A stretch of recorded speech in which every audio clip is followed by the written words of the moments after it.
اور وہ وقت بھی یاد کرو جب ہم نے موسیٰ سے 40 راتوں کا وعدہ کیا تھا، پھر اس کے بعد تم نے گوسالہ کو باغرض پرستش اختیار کیا اور تم ظالم بن گئے۔ پھر اس کے بعد ہم نے تمہیں معاف کر دیا کہ شاید تم شکر گزار بن جاؤ۔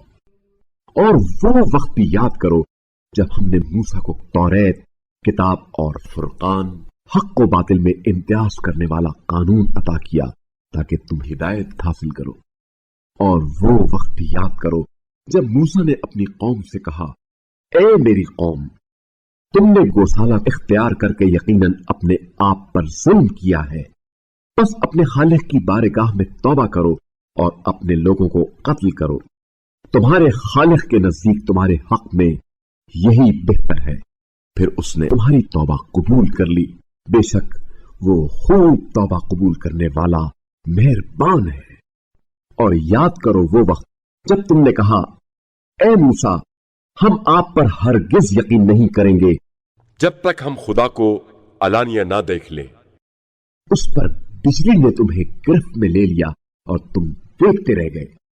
پھر تمہارے مرنے کے بعد ہم نے تمہیں اٹھایا کہ شاید تم شکر گزار بن جاؤ، اور ہم نے تمہارے اوپر بادل کا سایہ کیا اور تم پر منو سلوا اتارا۔ ان پاکیزہ چیزوں میں سے کھاؤ جو ہم نے تمہیں عنایت کی ہیں، اور وہ ہم پر نہیں بلکہ خود اپنی ہی جانوں پر ظلم کرتے تھے۔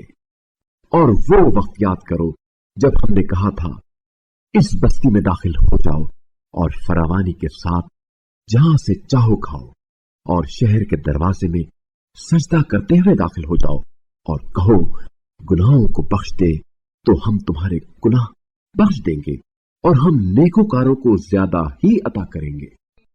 مگر ظالموں نے اس قول کو جس کا انہیں کہا گیا تھا دوسرے قول سے بدل دیا، تو ہم نے ظالموں پر آسمان سے عذاب نازل کیا کیونکہ وہ نافرمانی کرتے رہتے تھے۔ اور اس وقت کو یاد کرو جب موسیٰ نے اپنی قوم کے لیے پانی طلب کیا تو ہم نے کہا، اپنا عصا پتھر پر مارے۔ بس پتھر پر عصا مارنے کے نتیجے میں اس میں سے 12 چشمے پھوٹ نکلے۔ ہر گروہ کو اپنے گھاٹ کا علم ہو گیا۔ اللہ کے رزق سے کھاؤ اور پیو اور ملک میں فساد پھیلاتے مت پھرو۔